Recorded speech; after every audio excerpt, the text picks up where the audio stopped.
ने इस विषय पर मुझे बोलने का अवसर दिया। जाके पैर न फटे बिमाई सो का जाने पीर पड़ाई, का दुख जाने दुखिया का दुख जाने दुखिया माए। आज भारत के प्रधानमंत्री के पद पर श्री नरेंद्र मोदी जब बैठ गए हैं तो कुछ लोगों का कलेजा ऐसे फटता है जैसे मुझे अपने परिवार की एक कहानी याद आती है। मेरे गांव में जमींदार था। सड़क के इस पार मेरे चाचा जी अपने दरवाजे पर खाट पर बैठे थे। उस पार जमींदार की कचहरी थी। उसके तहसीलदार ने मेरे दादाजी को बुला के कहा कि आपके बाल बच्चे को इतनी तमीज नहीं है कि मेरे सामने खाट पर बैठेगा। उसके बाद मेरा परिवार लड़ाकू था। मेरे पिताजी 8 चाचा 4 चचेरा भाई सभी 4 बरस की स्वतंत्रता संग्राम के सेनानी रहे, जेल काट के। उन लोगों ने निर्णय किया कि जमींदार के तहसीलदार को सबक सिखाएंगे और रात में इसका इलाज कर देंगे। उसको पता लग गया, गांव छोड़ के भागा तो भागा ही रह गया। तो मुझे याद आती है कि जैसे अपने दरवाजे पर खाट पर बैठे हुए मेरे चाचा जी को देख के जमींदार के तहसीलदार की छाती फट गई, उसी तरह हिंदुस्तान के प्रधानमंत्री के कुर्सी पर एक गरीब निर्धन पिछड़े वर्ग के बेटा को बैठे देख के इस देश के सामंतवादियों का कलेजा फट रहा है। वैसे फट रहा है जैसे ककड़ी फट जाती है। इसे क्या मिलने वाला है? बर्दाश्त करो। लोकतंत्र में वोट का अधिकार जब मिला तो मैं डॉक्टर अंबेडकर के साथ उन सभी महान नेताओं को अपने तरफ से आभार प्रकट करता हूं जिन्होंने एक कलम के साथ, चाहे हिंदुस्तान के रानी हो, चाहे वह गांव की नौकरानी हो, चाहे कोई बड़ा हो या छोटा हो, सबको एक साथ बराबर वोट का अधिकार दे दिया। ये बराबर वोट का अधिकार अगर नहीं मिला होता तो आज हिंदुस्तान के इन दलित और पिछड़ों को जो सम्मान मिला हुआ है उस सम्मान का 1/4 भी समाज में मिलने वाला नहीं था। ये सच्चाई है। समाज के अंदर भारतवर्ष में तीन तरह के लोग पैदा किए गए, एक संरक्षित, एक सुरक्षित, एक उपेक्षित। संरक्षित लोग वो लोग है जो जन्म जन्मांतर तक अपने परिवार के अंदर एक के बाद दूसरा, दूसरा के बाद तीसरा, तीसरा के बाद चौथा, चौथा के बाद पांचवा, वो सम्मान के जगह पर बैठते चले गए, कुर्सी पाते गए, क्योंकि उन्होंने समझा कि यही हमारा जन्मसिद्ध अधिकार है कि इस परिवार में जो पैदा लेगा वही भारत पर राज करेगा। वो लोग संरक्षित थे। उनके द्वारा हिंदुस्तान के कुछ समृद्ध संपन्न वेस्टेड इंटरेस्ट वाले सुरक्षित थे जो देश को लूटते रहे, खाते रहे, बैंक को लूटते रहे, खजाना को लूटते रहे, भ्रष्टाचार करते रहे, फिर भी सुरक्षित रहे। और एक तरफ हिंदुस्तान के पिछड़े और दलित समाज के लोग थे जो उपेक्षित रहे। इनको मनाया गया आजाद भारत में तुम भिखमंगा हो, तुमको हम कुछ देते रहेंगे, तुम खाते रहो, जिसका प्रमाण है कि आज हिंदुस्तान के 85% पिछड़े और दलित आज भी खड़ा होकर कहते हैं कि मुझे अपना अधिकार दो, मुझे अपने समस्या का निदान करो, मुझे बराबरी का दर्जा दो, मुझे सम्मान दो। आज हिंदुस्तान के 85% लोग अगर हाथ जोड़ के मांग रहे हैं तो इसके लिए अपराधी कौन है? इसलिए मैं आपसे प्रार्थना करना चाहता हूं।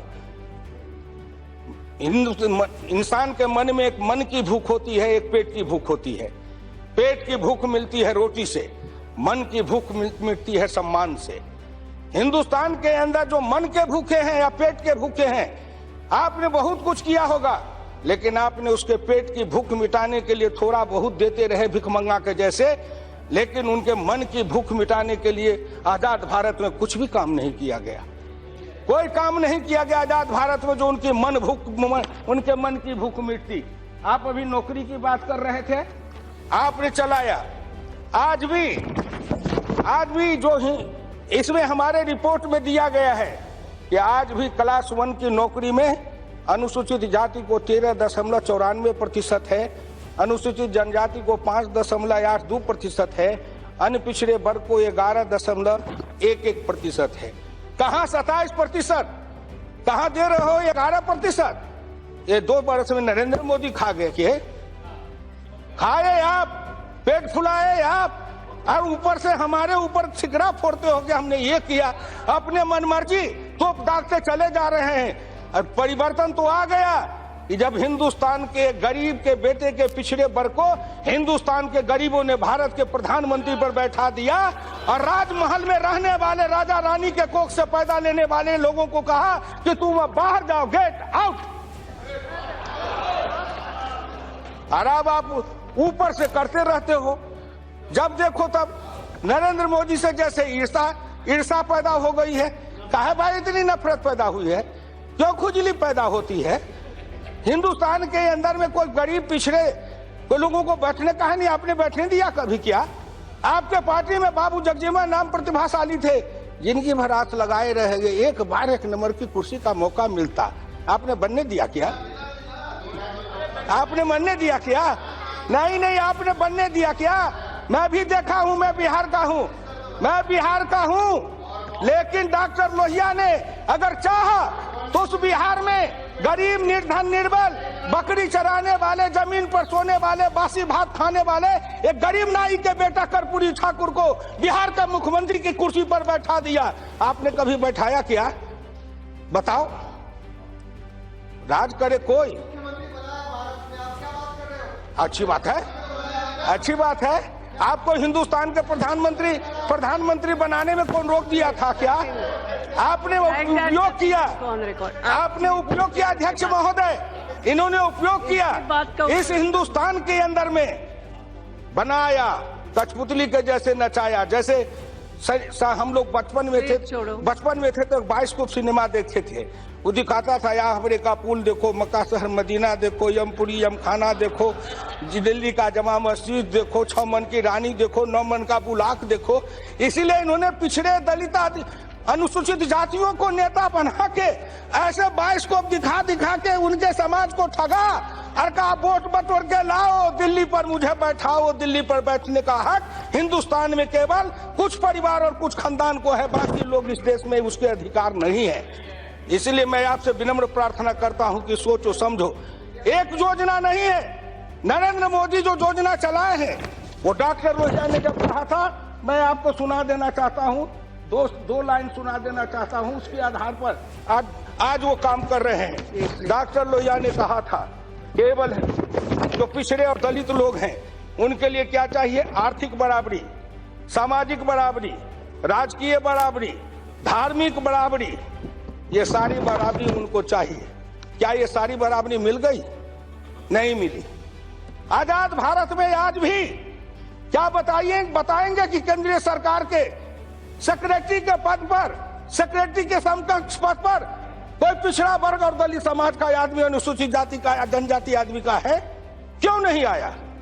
किसने रोका? कौशलेंद्र जी जरा धीरज रखिए, हंस के मत बात करिए। हम अपनी पीड़ा पर, अपने अपमान पर हम सब मिलकर लड़े। उपनिषद की एक कथा है, प्रजापति ब्रह्मा के यहाँ देव और दानव दोनों भोज खाने गए। प्रजापति ने तो दानवों ने कहा कि सब दिन ये देवता खाते हैं, आज मैं पहले खाऊंगा। उन्होंने कहा हाथ में लकड़ी बांध देंगे। सबने कहा स्वीकार है। दानव लोग बैठ के गए खाने के लिए। श्रमजीवी गरीब निर्धन गांव के गरीब किसान वो गए खाने, हाथ में लकड़ी बंध गई, पत्ते से उठाते थे, ऊपर से डालते थे, कुछ मुंह में गया, कुछ कपड़ा चेहरा खराब किया, उठ गए। देवताओं को खाने का अवसर मिला, आमने सामने पत्तल लगा के बैठ गए। इस पत्तल वाले ने उस पत्तल से उठा के उसको खिलाया, उधर वाले ने इसको खिलाया, दोनों भर पेट खा के उठ के चले गए। हिंदुस्तान के गरीब पिछड़े दलितों, जिस दिन इस कहानी, उपनिषद की कहानी और ज्ञान के रहस्य को समझोगे उस दिन पता लगेगा। आज नरेंद्र मोदी गरीब, निर्धन, निर्बल, एक पिछड़े वर्ग का आदमी भारत का प्रधानमंत्री बना, तो आज उनके विरोध करने वाले हिंदुस्तान के जो पिछड़ी जाति के नेता उठ रहे हैं, उन सब से मैं कहना चाहता हूं कि कभी न कभी इसी नरेंद्र मोदी के पार्टी ने तुमको सर पर उठाया था, कुर्सी तक बैठाया था। अगर हम मौका नहीं देते तो कहीं गली में, सड़क पर भटकते रहते, कोई पूछने वाला नहीं रहता। और आज हमको कहते हो कि हम ये करेंगे, वो करेंगे, संघ मुक्त भारत करेंगे। अब तुम हिंदुस्तान के अंदर में आपको जो मनमर्जी सो बोल लो। संघ के मुक्त करने वाले इस दुनिया में बहुत आए गए, जन्म के आए, जन्म के चले गए, लेकिन जो जो उसको मुक्त करने वाला आया था वो सब स्वर्ग धाम चले गए। संघ अपनी जगह पर वैसे चल रहा है और आगे भी चलता रहेगा। इसलिए आपसे मेरी विनम्र प्रार्थना है, डॉक्टर लोहिया ने कहा था हिंदुस्तान के अंदर ये पिछड़ी जाति और दलित समाज के लोग हैं, उसका कारण क्या है? उसका कारण है जाति प्रथा। इस जाति प्रथा को मिटाने के लिए आपने कोई काम किया क्या? नहीं किया। कोई योजना बनाई? नहीं बनाई। इसलिए डॉक्टर लोहिया सबसे ज्यादा जोर देते थे कि हिंदुस्तान से अगर जाति प्रथा रहेगी तो कुछ नहीं होने वाला है। इस जाति प्रथा को मिटाना है, इस जाति प्रथा को मिटाना है तो आप इसको मिटाओ, तोड़ो, तब तक हिंदुस्तान का कल्याण नहीं होगा। इसके लिए करना क्या है? किसी राज्य सरकार जो पिछड़े और दलित के नाम पर सत्ता में आए, किसी ने अंतर जातीय विवाह करने वाले को कोई प्रश्रय दिया, कोई कानून बनाया, कोई उनको सम्मानित दिया? हिंदुस्तान में अगर जाति प्रथा को तोड़ना है तो एक ही है, वह हिंदुस्तान के अंदर अंतर जातीय विवाह, और अंतर जातीय विवाह करने वालों को पूरा सम्मानित होना चाहिए। अंत में मैं कहूंगा श्री नरेंद्र मोदी केवल एक योजना नहीं, ये जनधन योजना किसके लिए है? जनधन योजना से किसका लाभ हुआ है? 0 पॉइंट पर जो 21 करोड़ लोगों ने खाता खुलवाया है, वो खाता खुलवाने वाले यही पिछड़े और दलित समाज के लोग हैं। आपने कितना खाता खुलवाया था? अभी हमारे यहाँ कल बोल रहे थे रूढ़ी जी, ये कौशल विकास से जो दे रहे हैं हम, ये किसका है कौशल विकास? मांस मारने वाला, लकड़ी वाला, लोहा वाला, चमड़ा वाला, गिट्टी वाला, मिट्टी वाला, रिक्शा वाला, ठेला वाला, तांगा वाला, टमटम वाला, ये कौन है? ये सभी पिछड़े और दलित समाज के लोग हैं। पिछड़े और दलित समाज के लोग हैं। उनके हाथ में जो हुनर है, उनकी योग्यता की कोई पहचान नहीं थी। हमारे पास में सब ज्ञान है, कौशल है, लेकिन हमको अकुशल मजदूर कहा जाता था। आज इनके जो आए, गिट पिट बढ़े, करे ना काम, ऐसे लोग जो आते थे कहीं से सर्टिफिकेट लेके बड़े बड़े इंजीनियर बन के जाते थे।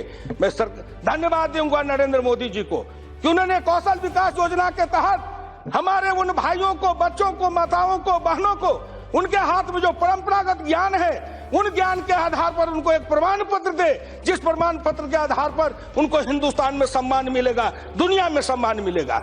इससे नहीं है काम क्या? इस पर मूल्यांकन करिए।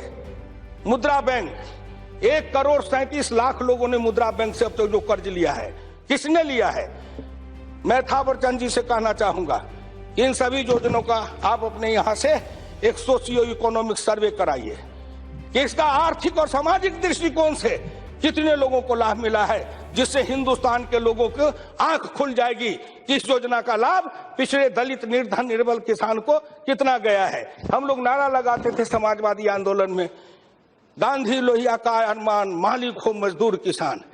और आज मैं सम्मान के साथ कहता हूं कि मेरी वो अभिलाषा पूरी हो गई जब नरेंद्र मोदी ने काम किया। नरेंद्र मोदी ने किया काम, मालिक बना मजदूर किसान।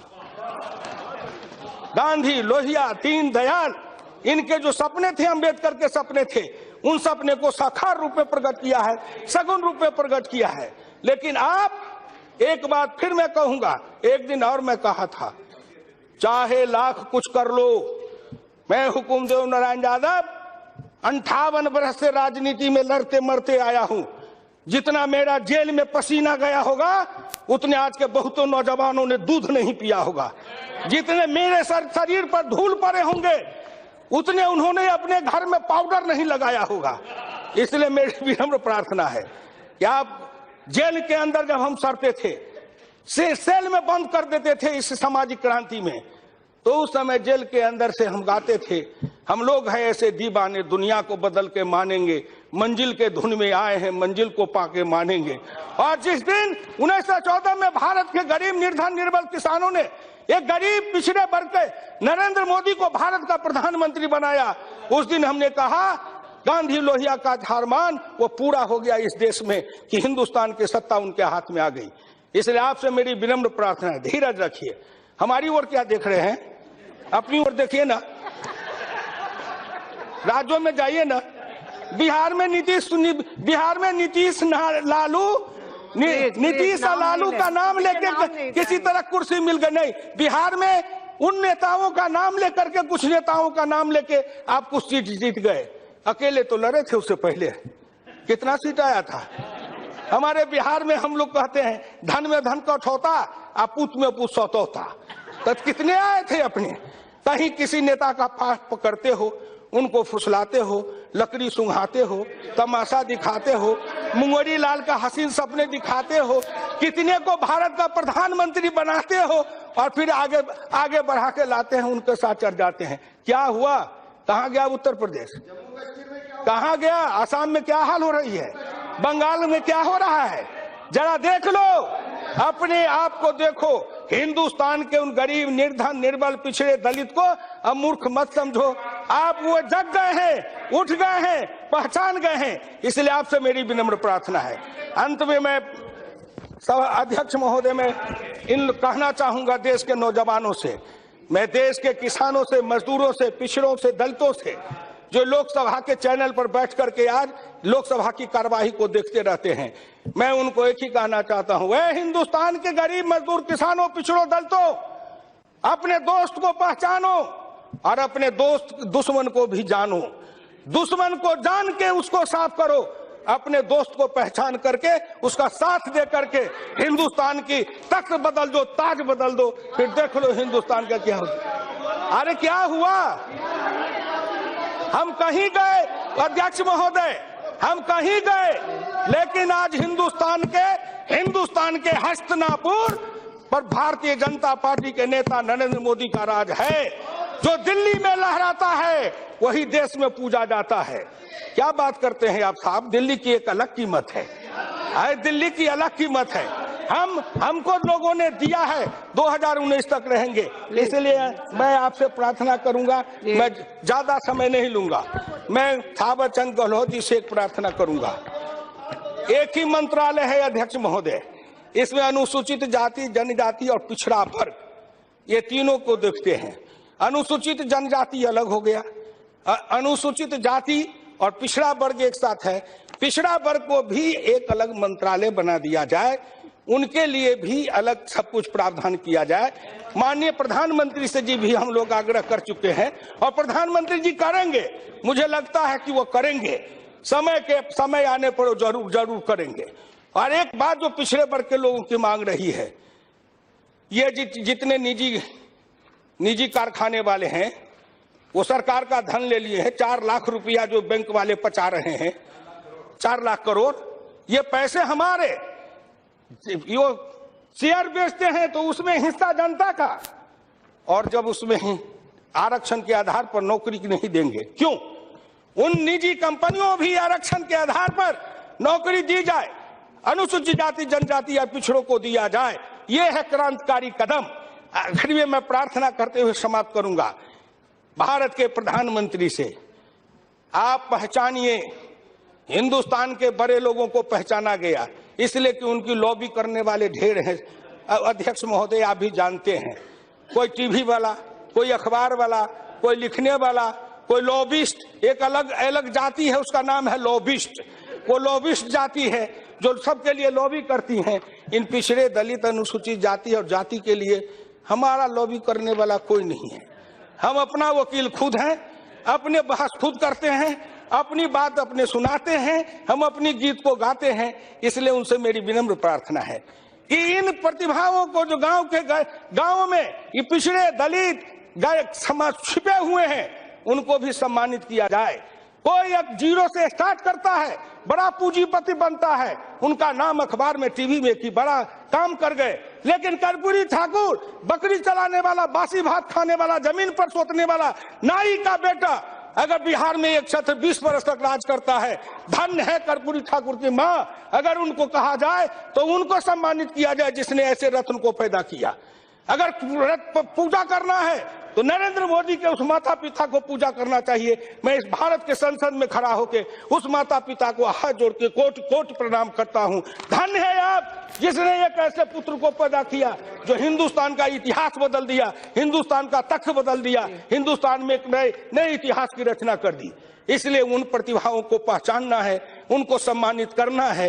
पिछड़े, दलित, अनुसूचित जाति, जनजाति में ऐसे हुनर वाले हैं, कारीगर हैं, ऐसे वो उस्ताद हैं, समाज में उनका स्थान है, लेकिन वो पूजित नहीं हो रहे हैं। इसलिए अब श्रीमान नरेंद्र मोदी के राज में वो पूजित होंगे, सम्मानित होंगे, उनको उचित स्थान मिलेगा और नया हिंदुस्तान बनेगा। नए हिंदुस्तान का जो हमने सपना देखा था, गांधी, लोहिया, डॉक्टर अंबेडकर ने देखा था, कर्पूरी ठाकुर चरण सिंह ने देखा था, वो सपना हम साकार करेंगे। हम कितने भी करेंगे, लेकिन एक बात जरूर है, जो इस देश को लूटने वाले रहे, खाने वाले रहे, दो तरह के नेता होते हैं। एक देश के खातिर मरते हैं, एक देश को खा खा मरते हैं। तो देश को खा खा के मरने वाले जो नेता हुए वो कभी हमें पसंद नहीं करेंगे। लेकिन कोई परवाह नहीं है, कोई परवाह नहीं है। आप हमको पसंद करो न करो, आप हमसे जितना लड़ना चाहो लड़ो, आकाश में लड़ो, पाताल में लड़ो, धरती पर लड़ो, जितना लड़ना चाहो लड़ो। लेकिन एक बात कह देना चाहते हैं कि अब जो जमाना चाहते हो तो फिर वही उलट के आएगा। इस भरम में मत रहिए। मुंगेरी लाल का हसीन सपना देखते देखते चले जाइएगा, लेकिन वह 20 साल का जमाना लौट के आने वाला नहीं है। अब पानी बहुत आगे बढ़ चुका है, हम जग चुके हैं, हम देख चुके हैं, हम नया हिंदुस्तान बना चुके हैं। नरेंद्र मोदी के नेतृत्व में फिर आगे तक जाएंगे। मैं इस सदन में एक गरीब किसान का बेटा इतनी दूर तक आया हूं। मैं आज यहाँ कह सकता हूं, जैसे कुरुसभा में कृष्ण ने कहा था, मैं उसी कृष्ण वंश का हुकुमदेव नारायण यादव उंगली उठा के कहता हूं, पूरे दुनिया को याद रखो, 2019 में भी फिर नरेंद्र मोदी लौट के आएगा, हिंदुस्तान का राज बनाएगा। जो लड़ना चाहोगे वो 7 समुंदर में डूब जाओगे, इसलिए हमको तुम रोक नहीं पाओगे। धन्यवाद।